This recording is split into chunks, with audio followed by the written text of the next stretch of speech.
This episode is brought to you by Squarespace. Whether you need a domain, website, or online store, make your next move with Squarespace. Start your free trial today at squarespace.com and go to squarespace.com/PabloStrong to get 10% off your first purchase. Right, so this video is going to be quite a simple idea. Many of you know that I take lots of photos. Check out my Instagram if you haven't already. And I primarily shoot digital photography. People love to shoot in film, and for a whole multitude of reasons, and this is just a bit of fun, so please don't hate me in the comments. But what I'm going to do in this video is see if I can get the same look from my digital camera as I do from my film camera. So what I've done, now this is a slightly crude experiment, but you know, we'll give it a go. I've attached my Olympus mju on top, my film camera, onto my Fujifilm X100T, my digital camera, and I've been walking around looking absolutely crazy with this setup, and I've taken exactly the same photo, or as near as I can, with both cameras at the same time, and I've got them both in Lightroom, and now I'm going to go through and edit the digital photos to look as close as I can to the film photos. So let's see how we get on.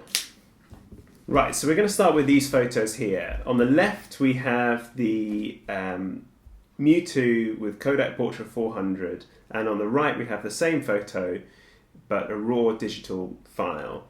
So I'm going to first of all use VSCO. Now VSCO film, as many of you know, is a very good film emulation software that you can put on digital photos to get the same look as certain film stock. What I found is closest to Kodak Portra 400 is this Portra 400 Plus. So I'm going to first of all put this filter on. Now I'm going to bring the exposure down a bit, and I think we need to increase the contrast. It's a slightly underexposed photograph anyway. I think we need a bit more orange in this photo. That's good. Yeah, I think we're going to bring the shadows down a little bit and just up the orange a tiny bit. So there we have a photo with a VSCO preset that's pretty close, in my opinion, to that of the film. So here's the film, and here is the digital photo. Now, I think that's pretty close. Right, so now I'm going to get a photo which is going to be a little bit more challenging to match the look, because we've got skin tones in here. So on the left we have the film photo, and on the right we have the digital photo. So first of all I'm going to do what I did before and put Kodak Portra 400 Plus on. So we're going to bring the exposure down. We're going to put a bit more purple in here. Raise the temperature slightly, up the saturation. Now we need to get a bit more red, so let's do that. Now I'm going to put some vignette on here, because this camera produces a bit of vignette. There we go. Now I think we need to get a bit of green in the shadows. No, that's too much.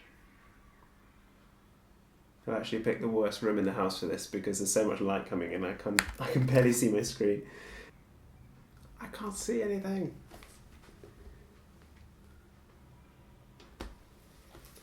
This is impossible. Ooh. So there we go. I think that's pretty close. I've got the digital photo on the right and the film photo on the left, and I'm pretty happy that that's more or less matched. Let's take this photo from central London. And on the left again we have the film photo. Now let's edit this quickly. So let's put Kodak Portra 400, raise the exposure a bit, too much, there we go. Right, we need more red in this photo. I think the VSCO preset perhaps lacks a bit of red, in my opinion. And let's bring the highlights down, see if you can save some of that blue in the sky. put some vignette on because the Mju has a bit of a vignette. And there we go.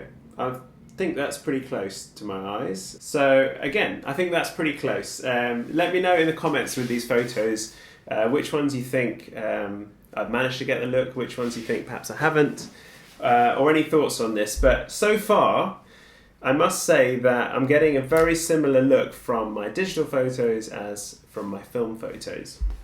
Right, so this photo, on the left again we've got the film, on the right we've got digital. This is of Rose and Bonnie, my dog, which you may have seen in some of my other videos. She might walk in here and I'll introduce you to her. So let's put Kodak Portra 400 on. Yeah, that's overexposed. Bring that down a bit. Now, add a bit more purple. Now we want to get a bit more red in here. So if anyone from VSCO is watching, I think your preset lacks a bit of red. I'll just saturate the greens ever so slightly. There we go. So quickly I have edited that to look pretty similar, and to all intents and purposes I think that's a pretty close match. Now let's have a quick look at this photo I took out of the train window on the way to London Victoria Station yesterday. This photo, what I would like to do is, because it's kind of quite dark, in the digital photo I'm going to be able to pull around the shadows and the highlights a lot more and save a lot more information. Whereas from this scan of my film photo, it's going to be a lot harder to make drastic changes. So let's see what we can do. So let's see.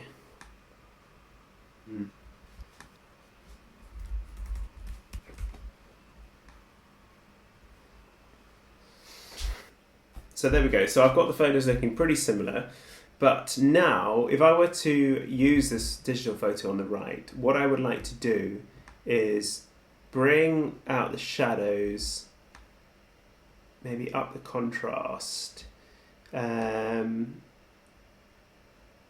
create a little bit more separation in colour from the foreground to the clouds, and yeah, I'd probably leave it like that. So that is how I would edit that photo.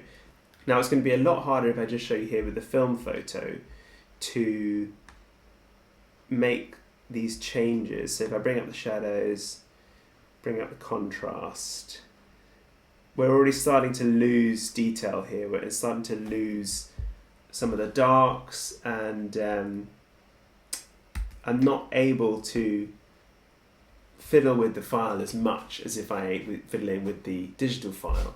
So for me, this is another reason why I much prefer to shoot digital, because you can pull around the photo in post-production a lot more than you can with a film scan. Right, so let's take this photo from central London. This is of St Martin's in the Field, and on the left we have the film again, and on the right we have the digital. It's already not too far off, but we're seeing the same things that we've seen in the other photos. We need some more greens in the shadows, we need a little bit more warmth, a bit more orange as well. So I'm going to put the preset on, automatically that kind of overexposes it a little bit. Bring that down. Now, actually, yeah, we want to lose some of these shadows, bring up the highlights, put on the vignette